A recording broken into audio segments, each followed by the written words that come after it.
C'était Comment l'expatriation avant Internet, une série de podcasts proposés par Français dans le monde.fr, la première plateforme multimédia d'aide à la mobilité internationale. Interview réalisée par Gauthier Seyss. On va dans un pays classé 10e en termes de qualité de vie, alors que la France, Nadine aime le rappeler, est 21e. À 15 minutes de chez elle, une jolie plage du Pacifique, on a compris que Nadine aimait sa vie. À Auckland, en Nouvelle-Zélande, elle s'y est installée en 1986. Bonjour Nadine. Bonjour, kia ora. Kia ora. Bah oui, c'est vrai que toi t'aimes bien utiliser les mots locaux, alors moi je les connais pas très bien. C'est la façon de se dire bonjour, hein? Oui, c'est bonjour, oui. Toi, tu es originaire de Lille, Roubaix, Tourcoing, études d'infirmière ici dans le Nord. Mais tu voulais faire ton métier. Alors, c'est drôle, tu m'as dit, je voulais faire mon métier dans un pays anglophone, ensoleillé et entouré d'eau. C'est hyper précis, Nadine. Oui, c'était lointain, ensoleillé et entouré d'eau, oui. Le plus logique, c'était l'Australie. Par contre, ça n'a pas été possible. À l'âge de 30 ans, c'est finalement la Nouvelle-Zélande qui va s'inviter sur ton chemin. Tu te souviens des démarches que tu avais dû faire à l'époque pour le visa de travail, etc. C'était des rendez-vous dans les ambassades? Voilà, c'est ça. Donc à l'époque, l'ambassade de Nouvelle-Zélande était à Paris, rue Léonard de Vinci, près de l'Arc de Triomphe. Et donc j'avais été là pour obtenir les documents pour commencer les démarches à faire mon équivalence de diplôme d'infirmière. Et ensuite aussi, j'ai commencé les démarches pour obtenir le visa de travail. Parce que donc au départ, on pouvait obtenir qu'un visa de travail. Et qui était une fois renouvelable, une fois un an. Donc en tout, au départ, je suis arrivée en Nouvelle-Zélande avec un visa de travail de une fois, un an, renouvelable une fois un an. On est en 1986, c'est marrant parce que tu me dis, je suis arrivé un dimanche matin. Comment tu peux te souvenir de ton arrivée dans ton pays d'expatriation quelques années plus tard comme ça? Oui, c'est ça, parce qu'en fait, tous les pubs et cafés étaient fermés. Comme après une visite du musée, de la galerie d'art d'Auckland le matin pour rester réveillé, parce qu'après un vol de plus de 30 heures, j'étais un peu fatiguée. On est un peu fatigué avec le décalage horaire. Et le tout, c'est de ne pas aller se coucher, en fait. Et donc, on avait été visiter ce musée. Et en sortant, comme en bonne lilloise, j'avais dit à la personne qui m'accompagnait, on va aller boire un pot. Puis il me dit, où? Et dans n'importe quel café. Mais on est dimanche. Oui, raison de plus. Mais non, justement, tout est fermé. Pareil, t'allais dans un supermarché à 16h30, t'entendais une annonce en disant « Mesdames et messieurs, faut partir », tout fermé à 17h. Oui, c'est ça. Et alors, le week-end, tout était fermé. Et du coup, toi, venant de Lille, t'étais un peu perplexe de cette façon de vivre très, très différente. Bah oui, très. Puis alors en plus, c'était très rigide au sujet des fermetures d'heures de magasins. Et je me souviens qu'ils organisaient ce qu'ils appellent le late night shopping. Et c'est la soirée où les magasins sont ouverts un peu plus longtemps. Et c'était le jeudi soir. Et donc les magasins, là, fermaient à 18h. Et à la différence aujourd'hui, où comme un peu partout dans le monde, tu trouves des magasins ouverts 24/24. Quand tu arrives dans le pays, tu vas faire le tour de la Nouvelle-Zélande. Mais pas de guide du routard, alors comment tu t'es débrouillé? Non. Voilà, j'avais une carte et puis j'avais pas trouvé de guide du routard. Je me souviens pas qu'il y en avait un à l'époque.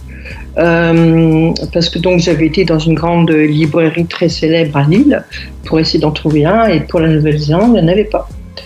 Et donc j'avais une carte, et puis avec des gens qui connaissaient la Nouvelle-Zélande, et en fait ils m'ont conseillé les endroits où aller, donc j'avais fait mon itinéraire avec une carte. À l'ancienne, évidemment.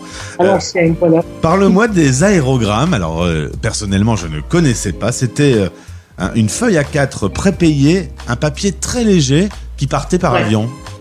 Voilà, c'est ça. Donc c'était une feuille A4, et puis donc on pouvait écrire que d'un seul côté. Et de l'autre côté, c'est là où on mettait l'adresse du destinataire et de l'expéditeur. Les deux adresses étaient obligatoires. Et le timbre était déjà pré-imprimé, etc. Et donc, c'était un document très, très léger. Et donc, il mettait entre 5 et 7 jours pour arriver. C'était le seul moyen d'avoir du courrier rapidement. Et quand tu pouvait rien mettre dedans. Et quand tu téléphonais, il y avait un minuteur parce que toutes les 3 minutes, le compteur tournait. Donc tu parlais soit 3 minutes, soit 6 minutes, quoi. Voilà, c'est ça.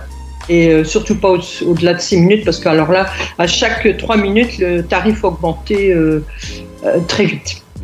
Alors, une autre histoire assez incroyable. Pour avoir des infos sur ce qui se passait en France, tu allais à l'Alliance française, ils organisaient des soirées avec des cassettes VHS. Et c'est ça. Donc, on était informés par l'Alliance française qui avait ce qu'ils appelaient les soirées information. Et donc, en plus, les cassettes n'arrivaient pas toujours. Et quand on y allait, on avait 1 heure, c'était 1 heure seulement, de nouvelles qui étaient résumées.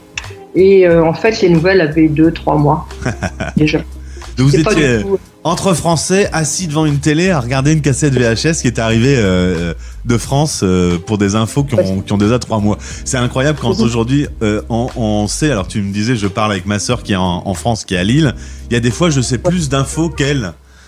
Oui, c'est ça, exactement, parce que maintenant avec Internet, j'écoute une radio française très célèbre tous les matins et donc je suis les informations vraiment journellement. Puis le soir, comme en préparant le dîner, j'écoute, j'ai la télé allumée, mais j'écoute les informations françaises en fait et des programmes français liés à l'information et la culture. Nadine, tu es arrivée en 86 en Nouvelle-Zélande. Le pays a beaucoup évolué. Il y a eu un grand accroissement de la population. Il y a une politique migratoire très importante pour faire venir du monde. Oui, c'est ça. Donc, quand je suis arrivée, il y avait exactement 2,7 millions d'habitants et 6 millions de moutons. Et maintenant, on est plutôt à 5,4 millions habitants et beaucoup moins de moutons. Ah ouais, il y a moins de moutons. Les moutons sont passés deuxième derrière les humains. C'est ça. Ta vie s'est faite là-bas. Tu as 2 filles. Tu vois ton avenir en Nouvelle-Zélande. Clairement, quand je t'ai parlé de la France, tu n'avais pas l'air convaincu, Nadine.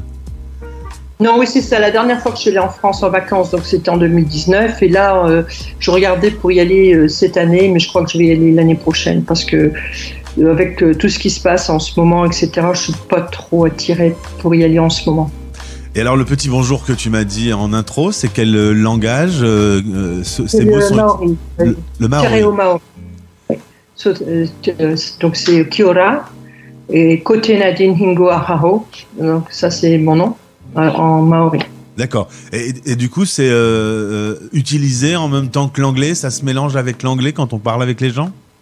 Voilà, c'est ça. Et par exemple, comme je travaille dans le secteur de la santé, donc tous nos mails d'introduction ont les deux, ont le Maori et l'anglais, et le bien cordialement, enfin l'équivalent de bien cordialement, et en anglais et maori. D'accord. Tu es infirmière en chirurgie cardiaque. Tu as traversé l'époque Covid. Tu faisais à cette période-là des commandes pour l'hôpital. Ça a été une politique très différente de ce qu'on a vécu en Europe, la façon de gérer la crise. Comment tu as traversé cette période ? Moi, donc, maintenant, je n'exerce plus le métier d'infirmière. Maintenant, je suis ce qu'on appelle... je fais les achats pour tous les hôpitaux publics de la Nouvelle-Zélande. Et donc, pendant la période de Covid, j'étais responsable avec un de mes collègues pour l'achat de tout le matériel de réanimation. Donc, les ventilateurs et les monitoring et aussi le matériel d'intubation.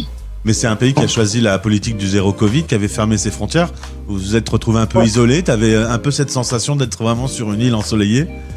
Ah oui, alors là, puis ça faisait drôle parce que donc moi je travaillais et puis donc j'avais une autorisation pour aller travailler à mon bureau qui est assez loin d'où j'habite.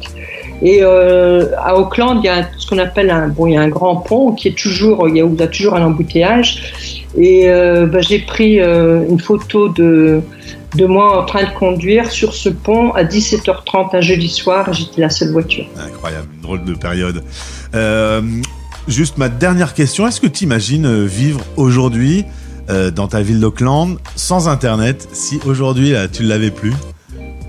Alors là, je serais malheureuse parce que donc, comme je suis quand même même sur une plateforme célèbre qui distribue les séries et les films, je regarde les séries françaises, les films en français. Pour moi, je ne sens même plus trop la différence, par exemple, que j'ai ressentie quand je suis arrivée.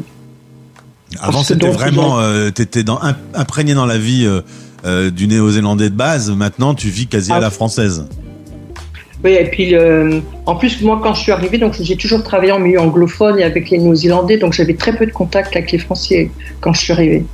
Et parce que donc l'hôpital où je travaillais, il y avait c'était que des Néo-Zélandais, il n'y avait pas de Français. J'étais la seule Française. Si je comprends bien, grâce à Internet, tu vis un peu en France aujourd'hui, du coup. Voilà. C'est ça.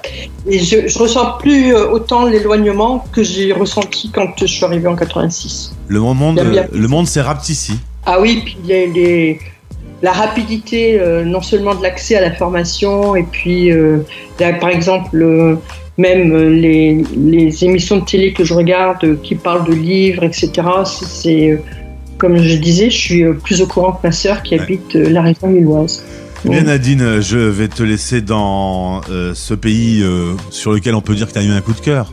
Ah oui, tout à fait. Puis moi maintenant ma vie est ici, hein. Donc c'est un peu, je suis l'immigré quand je vais en France. D'accord, ouais, c'est l'inverse maintenant. Tu te sens vraiment étrangère quand tu viens à Lille. Ouais, c'est ça. Eh bien Nadine, je te souhaite une belle journée. Merci d'avoir répondu à l'appel à témoins pour ce témoignage d'une vie d'expatrié sans Internet. Belle journée à toi. Merci. Capitano. Kia ora.